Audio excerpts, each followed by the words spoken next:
Hello and welcome everyone. I'm Ari Lax, and tonight we're playing with another fun one from Ross Merriam's Daily Deck Digest. This is a Enduring Idea deck that top-aided a invitational qualifier played by Shane Morris. So we've seen these kind of prison decks pop up a little bit in Modern lately, mainly in the hands of Todd Stevens playing Red-White Prison. And this is a bit more combo-y, hardcore prison version than the Nahiri list. So, looking through, we've got a few general categories. We got some spot removal. We got some generic Haiti cards that are more creature-oriented, non-creature-oriented hate cards, and then the finishers. And then the lands, if you want to look real fast. We got a bunch of planes, a bunch of Nykthos. Nykthos is probably one of the most important cards in the deck. Jumping to 7 mana off of all your white spells is really huge. And then we've got some various value lands. I like the temples. I think setting up draws and getting card selection in our mono white deck is really huge. I'm not so Mistveil Plains I get. There are spots where you need to put a card back into the deck to get with Enduring Idea. For example, if you draw the Form of the Dragon, that is literally your win condition. So having Mistveil Plains to get there is pretty nice. And then Flagstones is just kind of... Against Blood Moon it's worse, but against not Blood Moon it's kind of strictly better than basic Plains.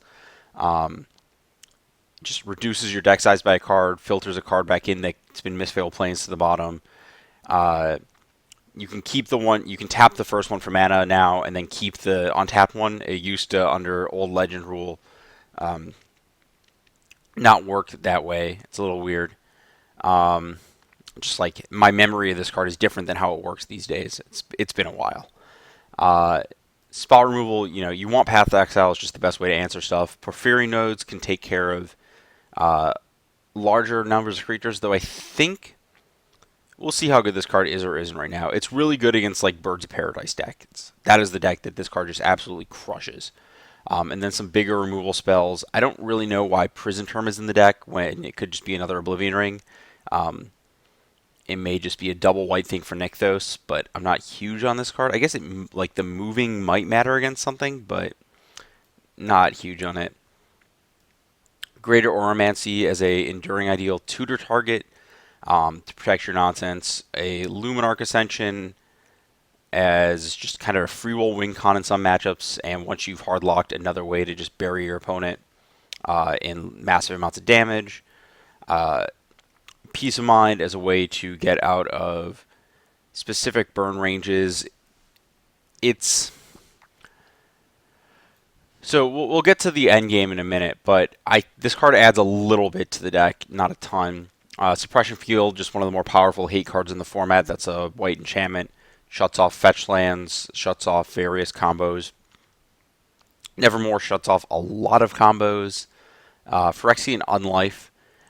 So we're getting to the first part of the lock. So the end lock is that if you have Form of the Dragon and Phyrexian Unlife on the battlefield, every turn your life total goes back to 5, and then they have to get you back to below 0 and then hit you for damage in order to get infect damage on you, and they have to do it without attacking with flying creatures. So you lock the game up pretty quickly once that happens. Plus, Unlife is just like a fine magic card to have on the battlefield in some matchups.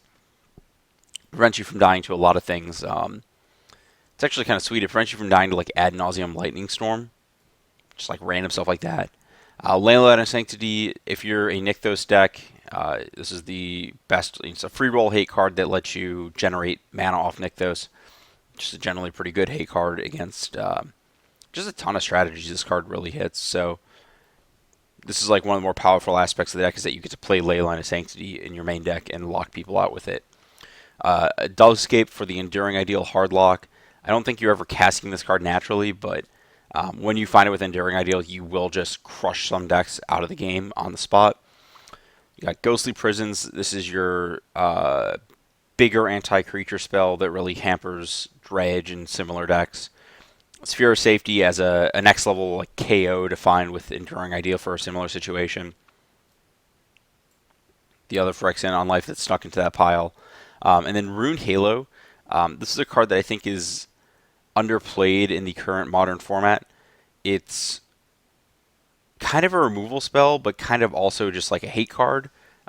You name stuff like Valakut the Molten Pinnacle against a red green Valakut deck, and they just can't win anymore. They're like trying to kill you with Primeval Titans. It's just not going to work against your white control deck. I think that Rune Halo is one of the draws to playing this archetype, is that you get to really utilize this card. And then the kill conditions. I put Luminarch over here because it's not just a straight up kill condition, it's a little more conditional. You've got a Heliod to pump all your mana into, just a big threat. Form of the Dragon for when you Enduring Ideal, and then Enduring Ideal, which is basically 7 mana win the game. Moving to the sideboard, we've got some anti-counter magic stuff. We are trying to resolve, 7 mana sorceries, so we've got Boseiju and Defense Grid to do that. Pithy Needle to handle some random permanents, specifically like random lands that might be causing issues, or something like engineered explosives that you need to handle specifically this way, as opposed to, shutting off through other means. Indestructibility as another like layer of the lock against non-targeted removal, things like that. Story Circle against burn. Just there's a lot of decks that have issues with the Story Circle, just preventing a bunch of damage. Rule of Law against combo. Another Oblivion Ring to take care of random permanents. Some Stony Silences against Lantern and Affinity. Sanctimony against burn. Rest in Peace against Dredge. This is a lot of good modern cards are 2 mana white enchantments, or a lot of good modern cyber cards are 2 mana white enchantments, and this deck gets to just play all of them and have them support the theme of getting permanents on the battlefield to nick those into this big spell. And then other great Oromancy for matchups where they're going to be Erupt Decaying or Destructive Revelry or whatever your enchantments. The overall archetype is pretty simple, but there's some cards that I'm really excited to actually get to free roll in the main deck, and I think that is a big draw of this deck, and I think that that's just like a big thing in Modern in general right now, is just free rolling main deck hate is pretty good if it lines up well with the format, and I'm excited to see how these ones do today.